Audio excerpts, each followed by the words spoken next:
Obviously, in the Bible, we hear about shepherds.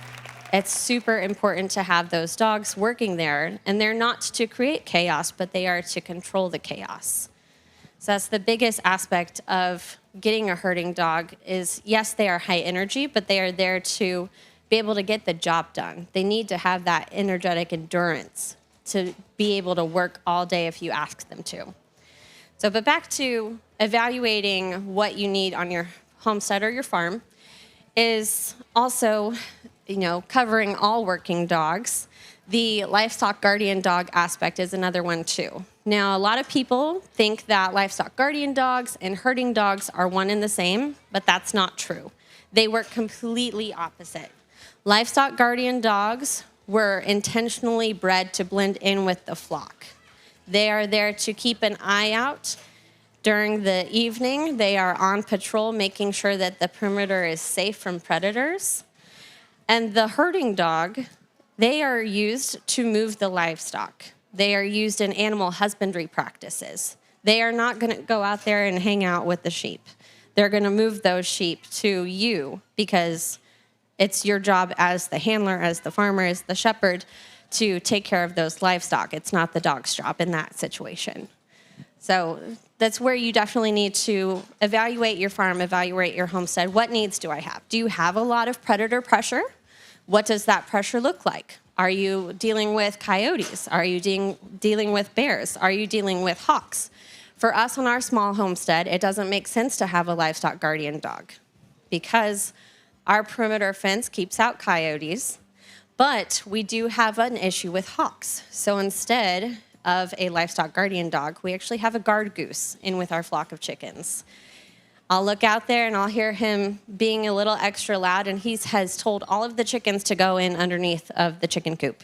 And I look up, and sure enough, there's a hawk overhead. But that is his job. And it's the same job for those livestock guardian dogs, is it's their job to let the stock know, hey, there's a predator, and I'm going to take care of it. Now, when it comes to getting a herding dog, there's a lot of different jobs that they can have on the homestead. Sometimes it's paperweights. I know that sounds silly, but we do no-till practices on our farm with our market garden. And so we use silage tarps. So, of course, our property is flat. We have very few trees, which means there's usually a good wind going.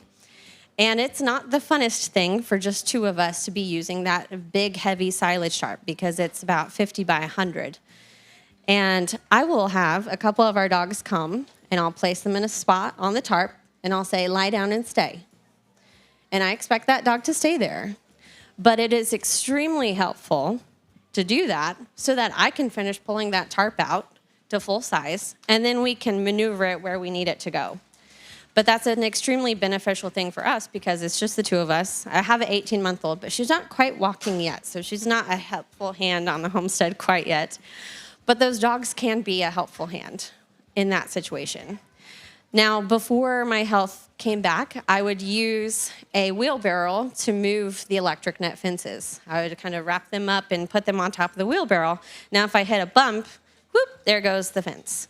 So I also worked on teaching my dogs jump up on top of the fence and lie down and stay. Even though I'm moving that wheelbarrow and it's all bumpy and the dog's kind of looking at me like, are you sure? This is not fun at all. I'm like, I promise, it's good. You're helping me. This is part of it. Thank you. Now, working dogs, they're going to work a little different with their people. These are dogs that were intended to be beneficial to you. Not beneficial to the stock, but beneficial to you. So for us, our herding dogs, our Australian Shepherds, they want to do and partner with us. That's what they were bred for. They want to be there to help with whatever we need. And the technical term for that is biddability, is they want to work for you. This is not a breed of dog that wants to work for themselves. Now, there are herding breeds that are a lot more independent. You have your Australian cattle dog. You have your border collie. Those dogs were bred to go and work by themselves. Your Australian cattle dog was bred for cattle. That's a much tougher animal. Usually people are not in there messing around with cows. Usually they send a dog in there to do that because it's dangerous. but those dogs are gritty for that purpose. Now, when you have a border collie, a lot of the times, I'm sure all of you have seen a few movies growing up where those dogs go out into the hills, they make those wide, beautiful sweeps, they bring those sheep in, and it just looks like this beautiful dance going on. But the thing is, those dogs are meant to go and do that by themselves. So that's where you also need to think about your farm and your homestead. Do I have a bigger property where it would be beneficial to have a dog that wants to go and do the job by themselves? Or do I maybe have a smaller property where it would be beneficial to have a dog that wants to partner with me? Now, another herding breed that's not super talked about a lot is the Corgi. The Corgi was actually bred as a herding breed, but it has shorter legs because it was used on smaller properties. So that's not something that a whole lot of people talk about because a lot of the time you see Corgis as just couch potatoes and pets. Of course, you love those floofy little butts walking around. But they're actually pretty good herding dogs. But they're meant to be used on a smaller property. So that's where the difference in breed of your working dogs comes into play too. Now you have different breeds that were made for different climate conditions. You have dogs that are a little fluffier. You have dogs that have a smoother coat. You have dogs that have a lot of coat. So it's also important for you, when you're talking about animal husbandry as well, to take into consideration what sort of climate you live in. Now, I have Australian Shepherds, and a few of our dogs are more on what is referred to as the show coat end. So they have a little bit fluffier coat, they shed a little more. It's not as fun for them in the summer, but a lot of my dogs also have the working coat, which is shorter, and those dogs are able to work longer in the summer. They're also not as hot in the summer, and they also shed less. So you want to also take into consideration, okay, what sort of climate am I bringing a dog into? Is the dog going to be miserable working? Or are they going to be okay? Are they going to enjoy this? So when you're talking about dogs that maybe have a shorter coat, if you live in a warmer climate, you have the Australian Kelpie. Now, the Kelpie is not as popular in the US, but there are some breeders here that actually work their dogs. And those dogs are bred to work larger flocks, but they also can be more handler-focused as well and want to work for their people. So the Kelpie was actually created using Highland or Scottish collies and dingoes out in Australia. So it was combining those so you have the perky ears, but so that those dogs can run all day in Australia in those hot, humid climates without water. And so it's also thinking, okay, what sort of setup do I have for my livestock that my dog can benefit from as well? So there's a lot of different aspects to think about before bringing on a working dog. But as a breeder, I also want to discuss the importance of getting a dog from a breeder who works their dogs. If you go and you just buy a puppy from Joe Schmo down the road and he has Australian Shepherds, and you bring that puppy home and it does not want anything to do with the livestock, that's not going to be any good for you. And that's the thing is, yes, you can train a herding breed to herd, but there's some puppies that just will never get it. And that is because of intentional breeding and intentionality when it comes to selecting the parents that you are breeding together.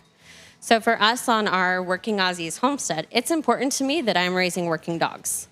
So I am breeding dogs that are proven to work, that do the job well, that want to do it well, and that are easy to live with. I don't want to have dogs that are bouncing off the walls that I have to keep in a kennel because I don't want them inside my house. That's the thing. All of our dogs are house pets. I have 9. But that is also because I have put boundaries and rules with my dogs. If you do not give a working dog boundaries and rules, they're the ones that are going to make the boundaries and the rules, and you're not going to like them because they're not going to be fun to deal with. Now, how many of you already have a working dog? Okay. Yeah. Okay. Well, good. So how many of you feel like your dog has already been pretty started in working? Okay. So there's always room for improvement. Now, the thing with training a herding dog is it's not just one and done. You can't just take a dog to a board and train facility and bring it home and expect it to never need a tune-up. This is a dog. This is not a piece of machinery. This is not a robot. This is a dog. This is a living, breathing animal. And just like us people, we all need to continue learning and growing still too, which means our dogs need to do the same. Now, it's not always fun to continue the learning and training process, but I promise you it is worth it. Now, kind of a little bit of reality for you is it takes 4 to 7 years before your herding dog is going to be absolutely solid on their training and workability. That seems like a long time. It does. But we are finally in that sweet spot with a couple of my dogs, and it is beautiful. Beautiful. I can be inside the house, look out across the property, and see that there's a chicken out. I either grab Ray or Finn, and Ray is 4 years old, Finn is 6, and I will say, hey, there's a chicken out. Would you please go put it up? And I open the back door. They take off, and I watch out the window.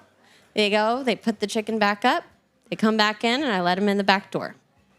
But it has taken us 4 to 6 years to get to that point. But I'm telling you, they are the biggest time-saving investment you can make on your homestead or farm. If I had gone to put up that chicken by myself, I guarantee you it probably would have been at least 30 to 45 minutes before I finally just said, fine, I'm just going to go get a dog to do this because I'm tired of it. Or you know what? That's going to be dinner. So, and that's the thing too, is these dogs save us so much headache. Now that we have really put in the time and effort to train them, it takes that time, it takes that effort, but doesn't everything? Now, when you are thinking about adding a working dog to the homestead, the biggest aspect to think about as well is what kind of livestock you have. And does the dog make sense for that? Now, the Australian Shepherd, and I'm just going to keep talking about them because they're my favorite breed, obviously, but they are extremely versatile, and they're known for their versatility because they can herd everything from little call ducks that are extremely delicate all the way up to there is a group of them that are used to herd the bison back into Yellowstone when they leave the park. So those dogs have to have a lot of grit and intelligence when it comes to those wild animals. So you have to think about, okay, what kind of livestock do I have? What kind of animal husbandry am I going to need to give these livestock? And does the dog make sense? For us on our small homestead, I have 5 sheep and I have a pair of dairy goats. Now, the sheep that we got, I specifically picked their breed because they're parasite resistant, hoof rot resistant, and great in hot, humid climates. That was important to me because I wanted to have sheep that were very hands-off. I don't want to have a petting zoo on my homestead. As much as people love that, I just would prefer to let my animals be happy being animals. So we do grass-fed only for our larger animals. And we rotationally graze because of that. Now, with those sheep, I got them from a breeder who also did the same practices that I wanted to do. So grass-fed, rotated with the electric net fences, and she didn't do any sort of deworming treatment with them. Because of having MS, I have a very sensitive digestive system to grain-finished meats. So it was important for us when we were adding animals to our homestead to be able to grass feed them completely and not do supplemental feeding with grain. Now with those sheep, they do not like to be handled, which was perfectly fine because I don't want to handle them often, but I do use the dogs in order to bring the sheep to me so that I can examine them for animal husbandry. So I'm still checking their eyelids, I'm still making sure that everybody's healthy, I'm still, being the weirdo walking around looking at everybody's poop. As a dog owner, you just kind of get used to it. My husband is now kind of over the fact of, why are you looking at that again? Listen, that's making sure everybody's healthy here. Okay, same thing goes for livestock, same thing goes for dogs. Poop tells you a lot about how everybody's doing. But with that, it is so helpful to be able to step over the fence, in with the livestock, ask a dog to jump over the fence with me, ask them to bring him to me, lie down and stay, and be able to put my hands all over my sheep that don't want me to touch them. And then after I'm done examining them, I take my dog and we get out. And it's extremely important for me to work with my sheep on knowing that just because the dog is there does not mean that somebody's going to get eaten. That's the biggest thing is when you bring a dog in with livestock, it's not to create chaos. Your dog should not be running and chasing everything around and everybody's like, oh my gosh, where are we going to go? Instead, it should be, okay, the dog's here. The lady's here. All right, I guess let's all be chill. Let's walk slowly wherever this lady wants the dog to take us. But it should not be to create chaos. Instead, I use my dogs to prevent chaos. That is why when I take my dogs out to do chores in the morning, I expect the dog to be right beside me throughout the entirety of chores. Now, of course, with the few animals we have, chores takes like 30 minutes, maybe. And half of that is just carrying 5-gallon buckets of water, because we still haven't figured that out yet. But I expect the dog to be right there so that if there's an animal out, if I need help, I have a dog right there to help say, whoa, whoa, whoa, you're not where you're supposed to be. In fact, that's the very first thing that Rogue and Finn do every morning. They go out, take off right to check the chickens, make sure everybody's in their fence. And if there's a chicken out of the fence, they put it up before I get there. Now, it took a lot of time and patience to get to that point where I could trust them to actually go and do that. There have been casualties. There's always going to be casualties. The saying goes, where there's livestock, there's dead stock. And unfortunately, a few of my dogs have been the reason of that. Now, that does not mean I rehomed them. There's still saving grace in that. Every situation has been different for it. So it was, okay, where did I fail as the farmer? Did I leave something out? Did I not do something to prevent this from happening? And then there's some times where it just was a dumb animal. And unfortunately, that's where the natural selection comes in. I have one dog. He is not to be trusted if there's a chicken out. Love him, but he is all about himself, and he is not a working dog. He is a pet. And that is where we have just learned to manage what we do before Pine goes out specifically. Now, you might have a dog that ends up being that way. It's not that there's not anything particularly wrong with him. On the flip side, his brother from the same litter is my number one working dog. So I don't know what happened. Maybe he was dropped as a puppy. I don't know, because I'm also his breeder, so I don't know what happened there. But there was one time we had a chicken get in the garden right after we put a permanent garden fence up. And Pine went in and killed the chicken. And, you know, Josh and I, my husband and I, were like, why? Like, why would you even go in the garden? Like, the dogs know they're not allowed in the garden. That is just the no dog zone. And they know that. And so we're like, why would he even go in the garden? And we're like, well, you know, the chicken did go in the garden. He knows the chickens aren't allowed in the garden.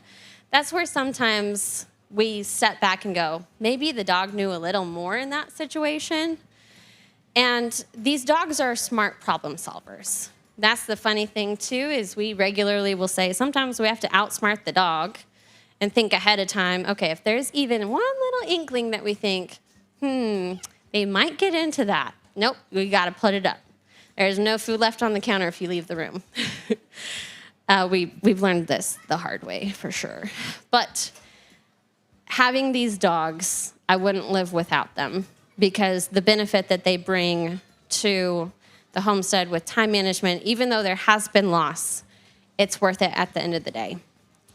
Now, I have a few stories to tell you guys. One of them, so we have rabbits, and I had a mom with a litter of, they were probably 5-week-old kits. And I went to go and take care of everybody in the morning, and I had that one, the one hutch suspended, and the latch was off of it. And I was like, what in the world? Like, where did the latch go? What's going on? Well, it turns out I was also missing one of the baby rabbits. And it's where we have the rabbits is in the garden. And so I'm like, this baby bunny could be anywhere. And Finn was right outside of the garden fence, seeing that I was a little distraught. And he was kind of whining at me. And I said, I just can't find this baby bunny, Finn. Like, I don't know where it went. I don't know where it could have gone. I'm freaking out a little bit. And so I say, fine, if you think you can help, like, come on in the fence. So he jumps over the fence. And I said, can you find the baby bunny? And he sniffs up at the rabbits and whines a little. And I said, yeah, like those. Go find the other one. 5 seconds later, he's 25 feet away in this little tiny Harbor Freight greenhouse that we have. And I hear a baby bunny squeal. And I was like, whoa, whoa, whoa, whoa, whoa. Easy, Finn, easy, easy. And I walk over there, and he's standing 2 feet from it. And his whole body's just wiggling. And I said, yeah, good job, Finn, good boy. I said, now bring it to me. So he just goes, and just like walks slowly to it. And I'm able to just reach down real quick and grab that baby bunny. But it's like, man, the problem-solving skills of this dog. It's like, that's not anything I taught him. But it's because I'm his person, and it's because he's bonded to me, and he saw that I was really stressed out in this situation, and I needed help. And he was like, I'm going to try it out. But it's amazing what these dogs can do.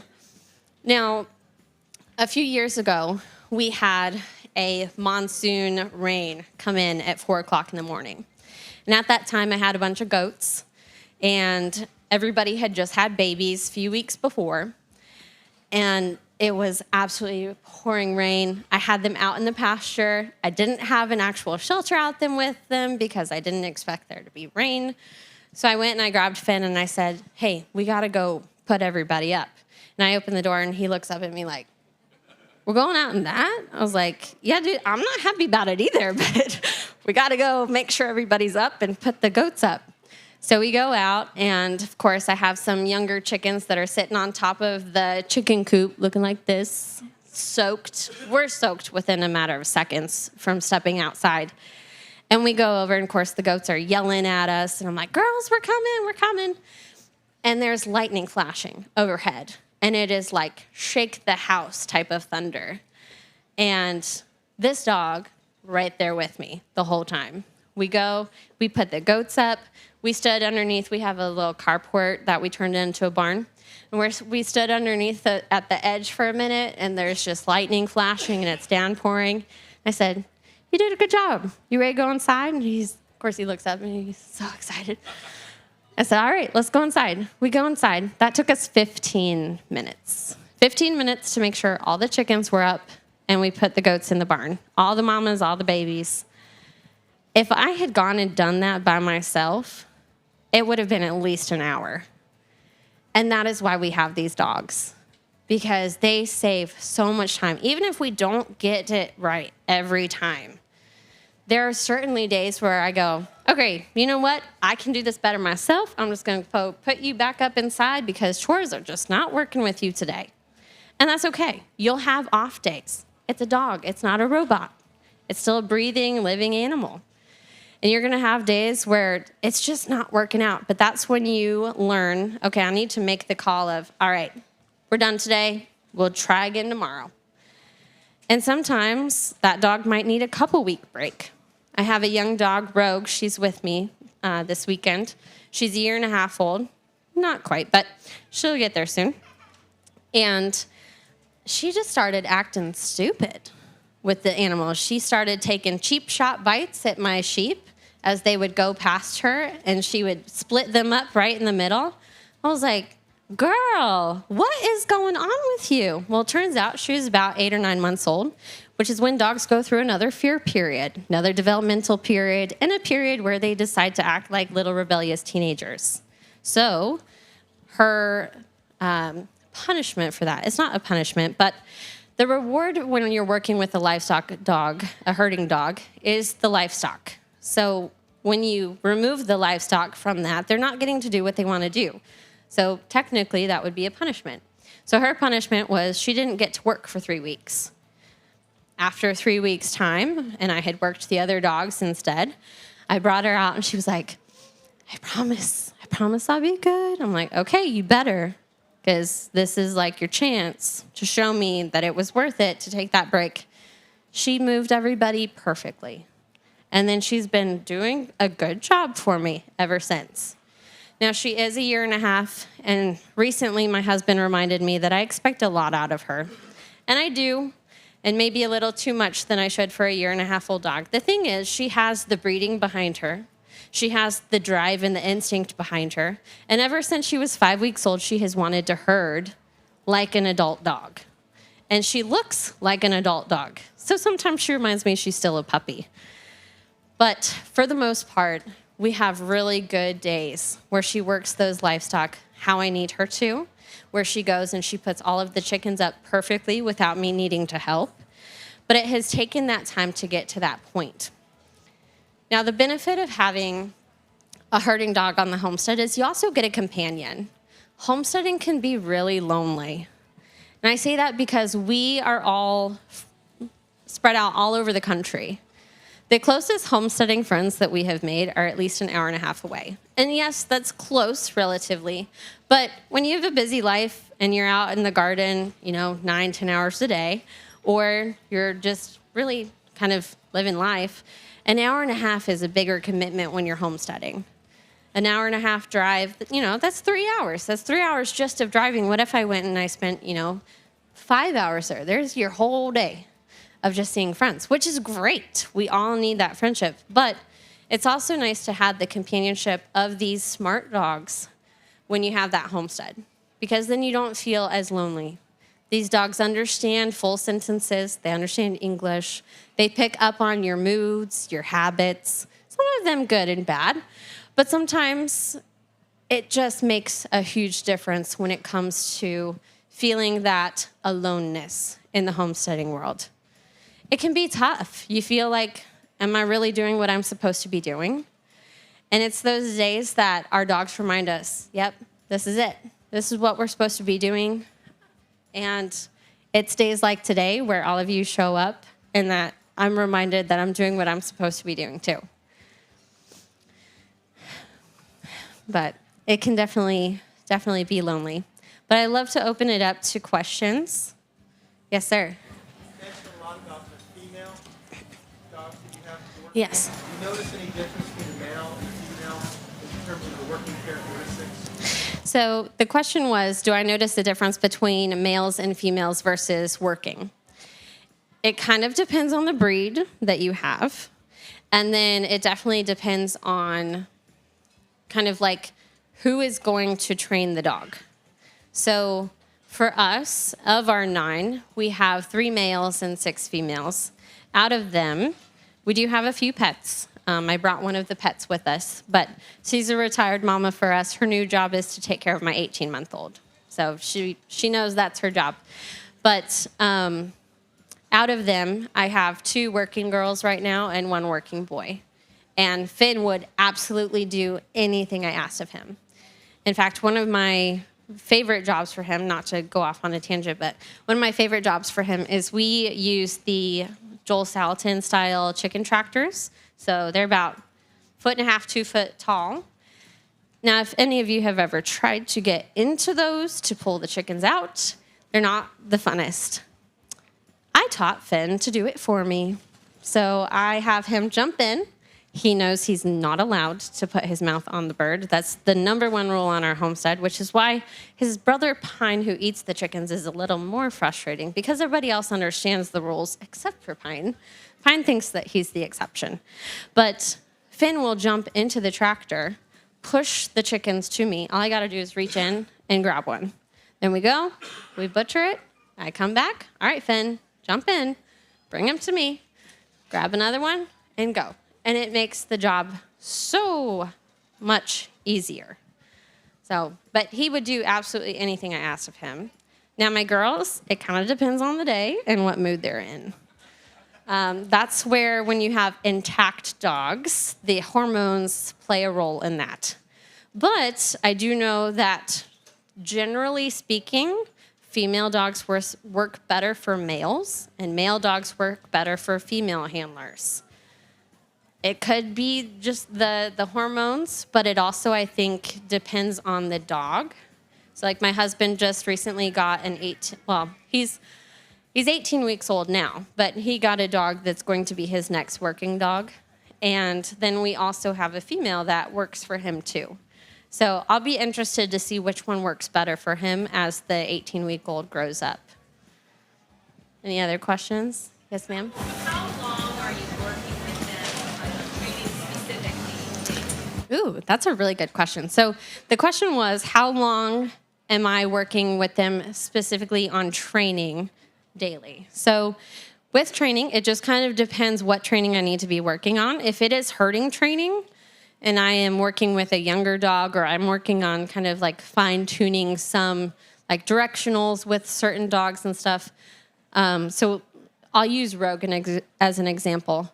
I'll only work with her on herding for about 15 to 20 minutes at a time. And that is because it's a lot more mental stimulation of her thinking things through than it is the physical activity of it. So we'll work for 15 minutes. We'll take a break. Usually I just put her in a down stay where she is, let her catch her breath a bit. And then when I notice that my sheep are no longer breathing a little heavier, then I go, okay, now we can resume, another 10, 15 more minutes. And then usually call it a day in just under an hour. But we'll just do that cycle of working a few times. Or if I decide, okay, we need to call it today. Or if I go, today was pretty good. Let's call it now. Call it while we're ahead. Now, if it's more of the obedience training, which is also extremely important with your herding dogs, I always say there's 4 things that your herding dog needs to know before you get them in with the livestock. And that is come, down, stay, and leave it. Those 4 things is what is going to keep your livestock safe, keep your dog safe, keep you safe, given the right circumstances. If your dog does not know come, you need to work on that before the dog gets in with the livestock. If your dog does not know leave it, you need to work on that before they get in with the livestock. If they don't know stay, you really need to work on that one too, because it's extremely important, especially if you're working with larger livestock. Those livestock can make one move, your dog's gone. Make one move, you're gone. So it's very important that you teach those 4 things. Now, when it comes to me working with obedience training, it really is kind of depending on what I'm needing to fine tune. Most of the time, it's name recognition because we have 9. So I will do more of like a group training session, and it's just by feeding them. So I'll call out names. That way, everybody knows you get your food when it's your name that's called. The biggest thing is we do have one deaf dog. So obviously she can't hear me when I say her name, but I say her name for everybody else's benefit so that they know that's not theirs. Now I do that because when I'm working multiple dogs, like if I'm working Finn, Ray, and Rogue, it's important for me to signal to them which dog I want to do what. So Rogue, a lot of the time when she is working with her mom, Ray, Rogue's a little extra, a little hot when it comes to, she's like, let's go full speed. And her mom's like, let's just be nice and calm about it. And so I have to sometimes remind Rogue, all right, nope, you're going to lie down and stay. You're going to watch how your mom does it because the get up and go super fast is not going to work today. So it just really depends on the situation. But I'm never training a dog for longer than 15 to 20 minutes at a time, even if I'm working on obedience training. Yes, sir. You said their impact your dog. So what do you do with you must be having more litters with you. So I just have 1 to 2 litters a year, but I have, out of our dogs, only 4 of them are altered. So I have 5 dogs that are intact. I'm a very responsible breeder when it comes to that nobody is getting pregnant unless I want them to. But also the boys that we have, 1 is 18 weeks old and the other 2 are both neutered. So I'm making sure I'm keeping up on hormones. The benefit of that is everybody comes in together and syncs up together, and they only come into heat every 6 to 8 months. And it's just usually for a 3 to 4 week period. I'm sorry, Yeah, you're good. do you do this sell do you have puppies that you don't then use yourself, I guess? Like, do you sell the puppies or do you? Yes. So we sell our puppies. So we raise 1 to 2 litters a year, and I breed for breed preservation. So the workability. So we instinct test all of our puppies when they're 5 weeks old, and then I also match puppies to families, because I want to make sure that the puppy is going to the perfect home for it. So we do evaluations and temperament testing at 7 weeks, and that's what we use to match the puppies for the perfect home. So I have homes that need a working dog, and then I have homes that might just want a family dog that goes hiking on the weekends. So that's where it's important for me to, when I instinct test, I'm making sure I'm putting the puppies that have a lot more drive and interest in livestock in the homes that need that, if that makes sense. So... You're good. And about let's say of 10 puppies, how many would be good working dogs? How many would be good house dogs? How many are suitable for the? Yeah.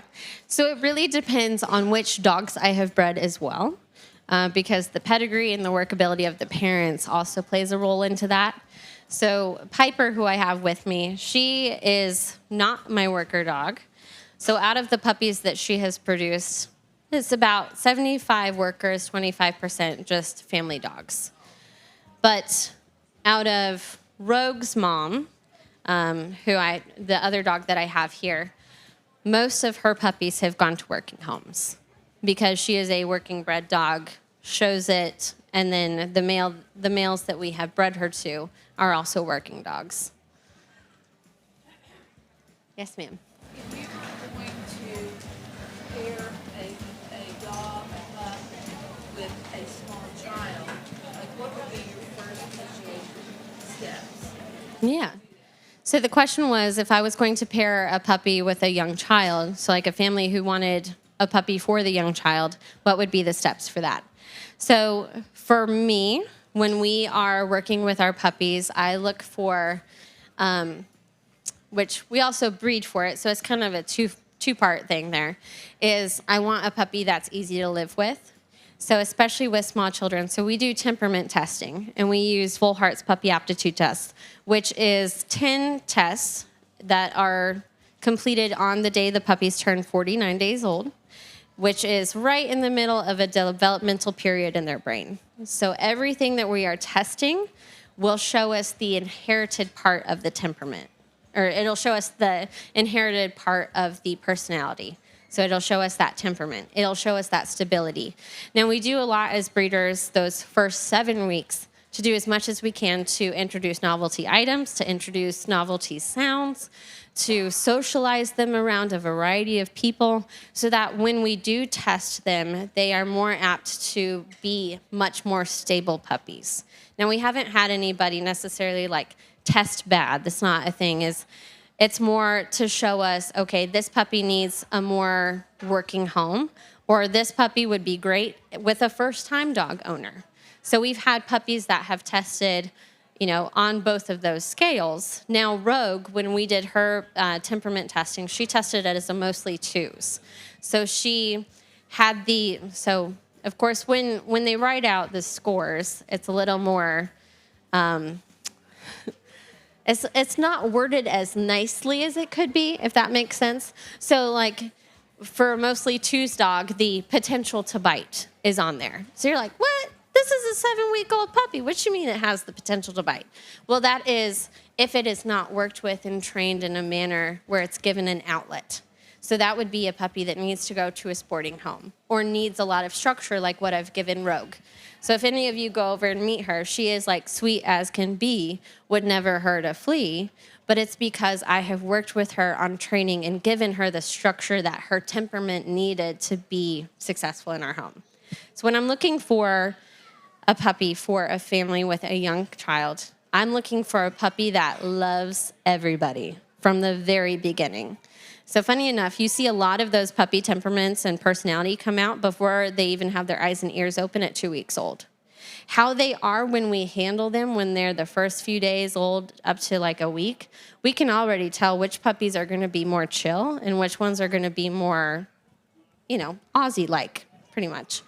But that's really what I'm looking for when we're doing that and when we are observing the puppies as they grow up. Now, I have a litter right now. They're 4 weeks old. And, like, these guys, developmentally, it kind of blows my mind. Every litter is, like, it gets better because we do more. And that's the thing for us is, like, we always want to know what can we do better for these puppies? How can we set them up for more success no matter what home they go to?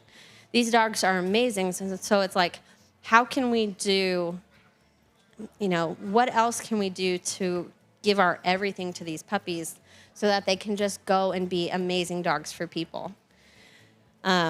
We've learned the hard way that dogs that do not have a proper upbringing or are socialized well, you can't take them anywhere.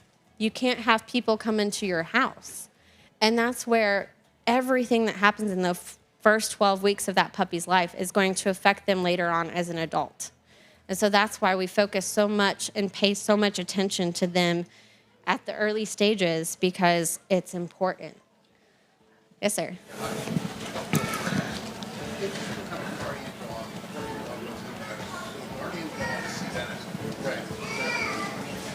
Yes. So the question was, if you have a guardian dog, would your guardian dog see a herding dog as a threat? The answer is yes. So I've listened to a lot of working dog podcasts, of course, and one of them interviewed a gentleman one time. He's out in Kansas, and I believe he said he keeps between 30 and 40 livestock guardian dogs at one time because that's how much sheep he has to keep eyes on. And he said that one of his herding dogs got out one day, and all of the livestock guardian dogs killed it because he was not there with the herding dog to tell the guardian dogs that it was okay for him to be there. So those livestock guardian dogs know that it's a threat if you are not there with them. Now, they can work in unison, and it can work out, but that's where you are going to have to teach those rules to the herding dog. You don't go in here without me. But then also, in a way, you're also teaching the livestock guardian dogs, this dog doesn't come in here without me. And if it does, then it's not supposed to be there.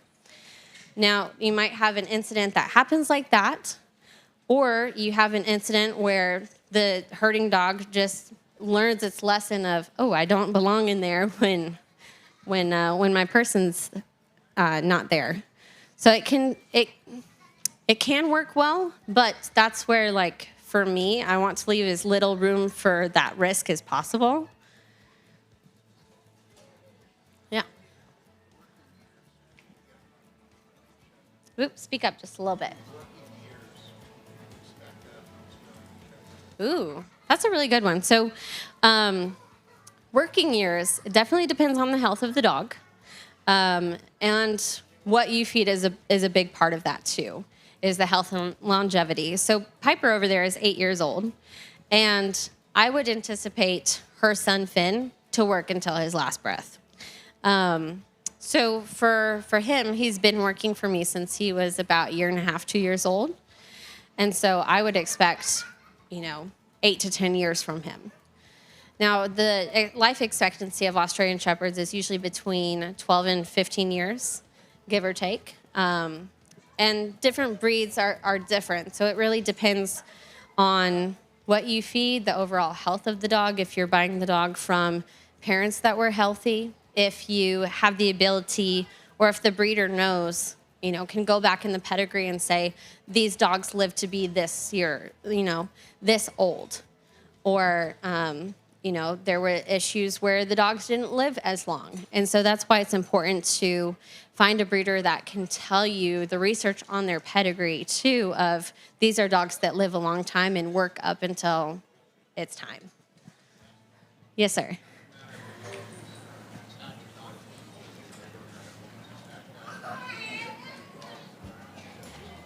I didn't quite hear that.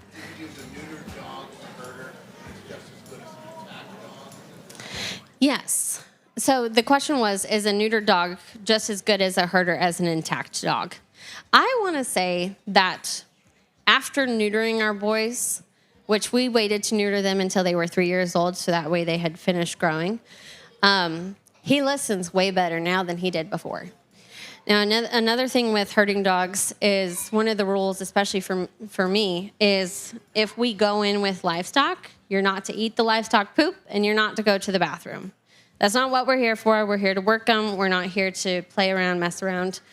And Finn's focus on me since being neutered is like tripled since when he was intact. Part of that is also he's gotten older and so a little bit more mature with his working. But I do think that altered makes a difference when it comes to male dogs, for sure. Female dogs, I don't think it has that huge of a difference. Yes, ma'am. We just took a stray with your Aussies about 2 weeks ago, and beyond like the medium training, what are some resources you recommend for getting them on? Ooh, so this is a little time to shine. I just wrote a book, and it is called Herding on the Homestead, Start Where You Are. And I cover kind of every aspect of adding a working dog. You can find it through sawdustpublishing.com. It's currently on pre-sale right now, but they'll be ready to ship at the end of the month. But I cover in there, outside of basic obedience, what initial training you can do with your herding dog when you're getting started, but also like what it looks like from my experience and like even a more professional experience of these are the no's and these are, the yes, do it this way instead. And how to focus on that, especially with a rescue dog. So that's where you don't know the history of that dog. And people can tell you things, but that dog's going to end up showing and teaching you more about how it grew up than what people could tell you about that.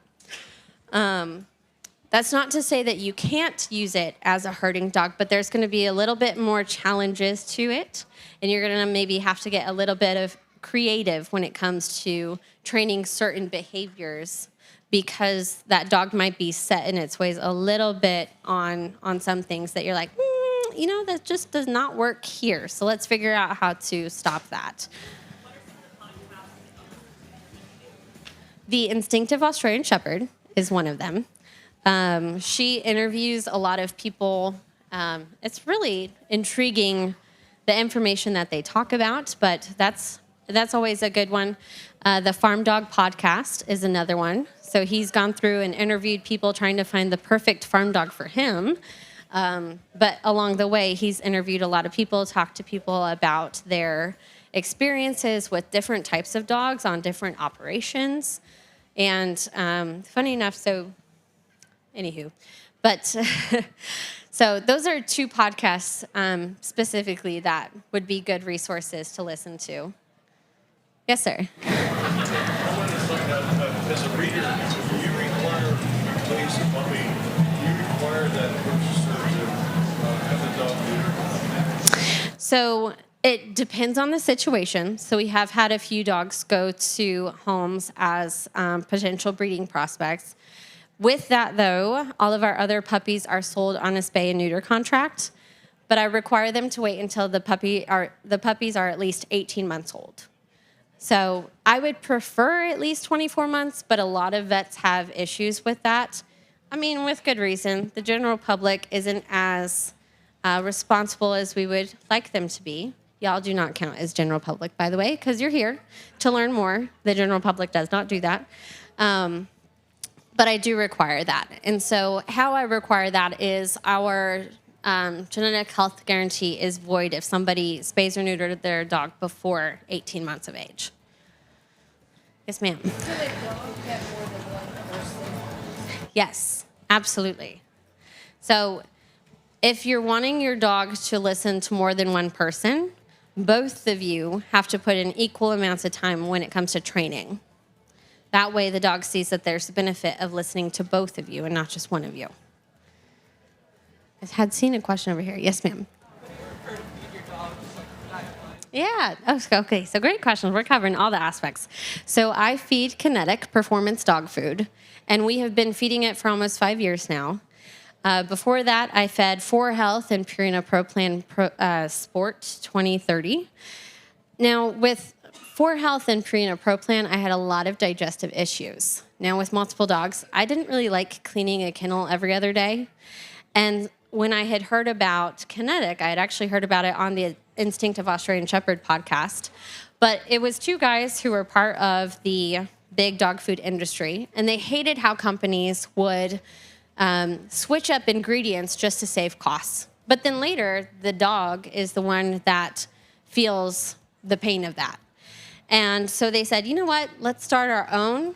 One guy has hunting dogs, and the other guy had, well, let's see, one guy raises pointers, and the other guy raises Labradors. So I was going to call them like different types of gun dogs, but anyways, so they wanted to create a food that has the protein, doesn't have the extra fillers, no corn, no soy. You know, it does have the meal, but their focus on that was we're never going to change up the ingredients based on cost. And within a month of switching our dogs over, I saw shinier coats, healthier teeth, better poops, no digestive issues, like, you know, looking at poop again. But I had no issues. I stopped cleaning kennels, which was so nice. But we've been feeding it ever since. I've noticed our dogs have a lot more energy. They can work all day long if I ask them to, especially my black dogs. I have a couple black dogs. Rogue's one of them. She'll be out there all day in the hot sun because we have very few trees. And she can go and work all day long. I will tell you, if you guys come over and meet Piper or Rogue, I can't tell you the last time they had a bath. I couldn't. But their coats are shiny, they're soft, and they don't stink. A big part of, you know, dog hygiene too and dog health is what you feed. So we feed Kinetic. Sorry, long story to tell you what we feed. But we also do partial raw from the homestead. So when we butcher animals, we try to do as much nose to tail as possible. So I keep heads, I keep legs, I keep all of the good organs, the liver, the kidneys, the heart, and I feed those extras to our dogs so that they benefit from that as well. So, any other questions? Yes, sir. We have a sort of elderly dog. Okay. He's 17 years old. He's a mutt. Mm-hmm. And he has gas problems. Ooh. What do you feed?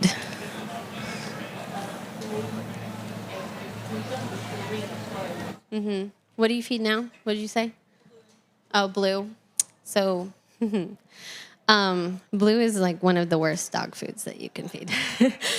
Sorry. Yeah, so Blue Buffalo has one of the highest number of recalls out of dog foods. And so you're all here at the Homesteading Festival to learn more. So obviously we started the homesteading journey for health. And eventually I would love to feed 100% raw to my dogs. Now, of course, I'm keeping a puppy from this recent litter, so that makes 10. Feeding 10 dogs raw every day is a lot of food. But it's also a lot of prep work, and I want to make sure that I do it well for them, which means it's well balanced, which means that they get a variety of different proteins. And I'm just not there yet, as much as I would love to be. Now, there's a couple different animals on our homestead that we raise that I raise specifically because I know that I can just dispatch and hand them over to the dogs to feed full. Two of those animals are Cornish cross chickens, and that is because the bone-to-meat ratio is perfect for feeding them whole prey. Another thing is New Zealand rabbits have the best bone-to-meat ratio when it comes to feeding whole prey as well. So because of my dog's size, what I'll do is if I have a litter of rabbits that I'm ready to dispatch and I have a couple extra that I don't necessarily want to butcher and dress for our own consumption, I know that I can just dispatch the animal and hand it over to the dogs. The dogs can eat it completely.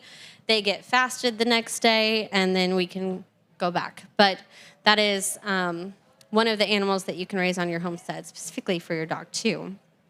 And if he's having issues with gas, that's where I would want to think about what can I give him that's going to help support the gut biome, because there's obviously something going on digestively that he needs a little bit of help with. That might be as simple as giving him something that has those good like probiotic cultures like raw goat's milk.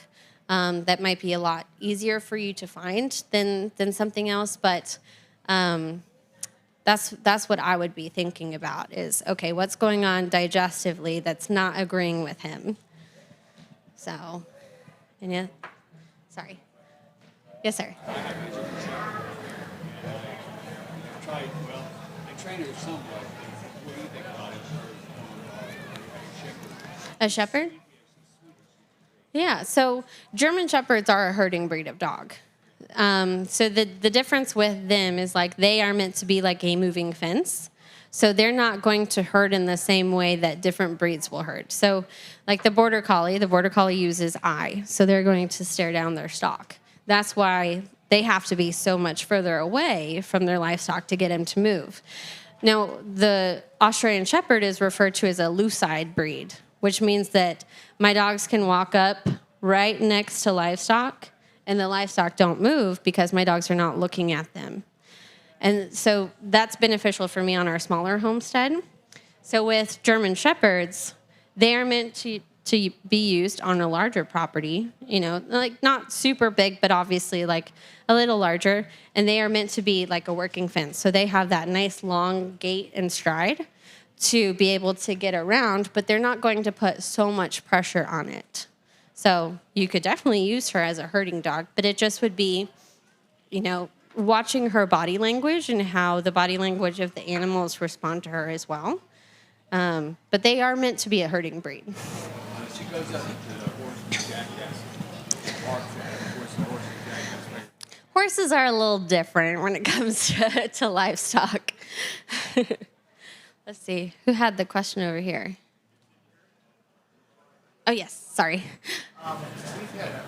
We like to shepherd. Mm-hmm.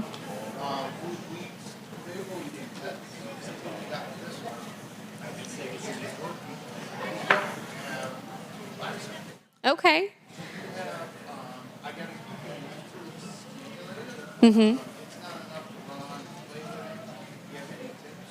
Yeah, so the question was, he has a dog that he thinks could be a working dog, but they don't have livestock. So, what to do.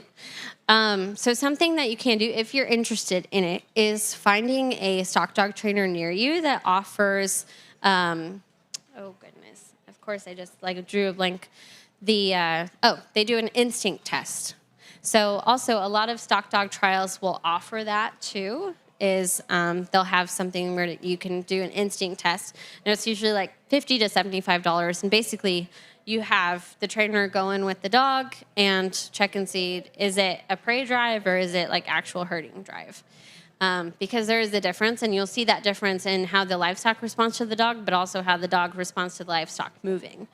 But as far as what to do if you are not in a position to have livestock, so before we bought our homestead, we lived in an apartment with 2 working dogs.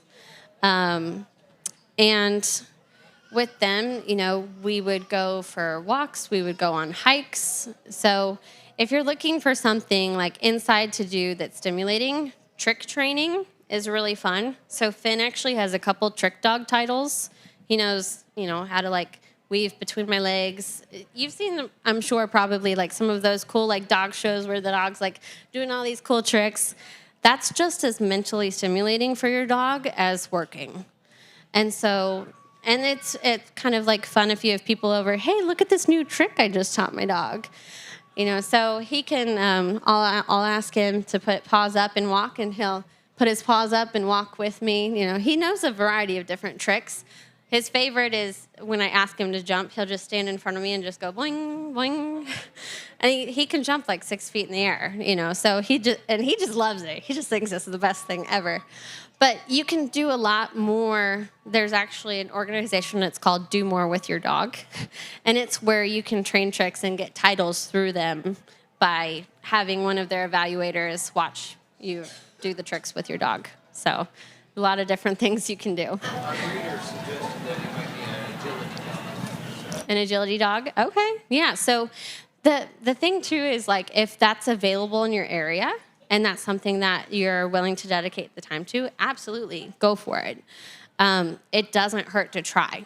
And there are some things that like I would love to do all the things with my dogs. We are just south of Raleigh, which Raleigh is actually the headquarters for American Kennel Club. And so they have a lot of different events up there, but I just don't have the time to take my dogs up there. You know, I would love, my goal for all of my dogs is to put working trial championships on them. I'd absolutely love that. But that means I need to attend a lot of trials because you have to get, 2 legs per each title, and you have to have, I believe it's like 6 titles to get to the working trial championship. So that's a big goal of mine, but that's going to take a lot more time and money investment than what I have right now.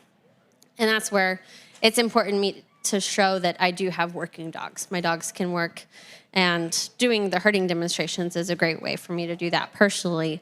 But definitely, if you have the time and the ability to do that in your area, like, go for it. Maybe find a new hobby of, okay, hey guys, have fun golfing this weekend. I'm going to go to an agility meeting. So definitely do it. Yeah. And yes, ma'am. So when you train your dogs, do you give them lots of treats? So it depends what I'm training. So when I'm out working with livestock, the livestock is the reward. So I don't need to be having treats in my pocket out there. I'm not throwing treats on the ground as we're working the animals, because that's what they were bred for. They want to do that and go out and work. When I have them not work, or when especially with Rogue, because she's still a puppy, if I put her in a downstay, she's like, but I want to work, Mom. So when I finally say, okay, go get him, or bring him here, or whatever I'm asking her to do, she's like, yes, I get to do what I want. Awesome. So that's the reward. But if I'm doing like obedience training, absolutely I'll use treats. In fact, most of the time I just use their food, because if I bought treats for 9 dogs, that's a lot of treats. So, we're frugal here too. But definitely. And that's where you want to get to the point where you're not having to reward it, where your dog, wants to do what you're asking of them. But it also might take giving them treats the first 100 times to set it in that, yes, you're doing what I asked you to do. So, I mean, we all like snacks and rewards. So if I have a dog that's struggling with a behavior that I'm like, come on now, you know how to do this. You know what I'm asking of you. They're like, yeah, but I don't really want to do it today. I'm like, oh, but what if I have a treat? They're like, oh, okay, I'll do it. So, and that's, again, reinforcing it. And I might need to give a treat the next 5 times that I ask them to do it, but it reinforces it again. That's where training is always going to be a constant thing. But we'll get to a point where I don't need a treat to ask the same thing over again, because the dog will know, okay, I might get a treat this time. So they'll go ahead and do it. Yeah. Any other questions from you guys? Well, if you have more questions, my tent is right over there. Thank you so much for coming today, guys. It means a lot that you were all here. I appreciate it.